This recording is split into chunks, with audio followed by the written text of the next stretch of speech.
Hello friends जय जगन्नाथ। तो आज सकाळु सकाळु आमे जाइथिलु पइड बिछेबा पई। तो मु सेठी टिके पइड पीथिली। पइड पानी तो समस्त को पसंद, तो मु सेठी पी देथिली।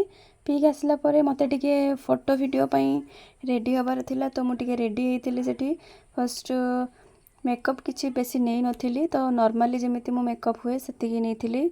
तो आईलाइनर काजल लगे सालबा परे मोर क्रीम ट्रीम लगे कि मु पूरा टिके रेडी जाइथिली।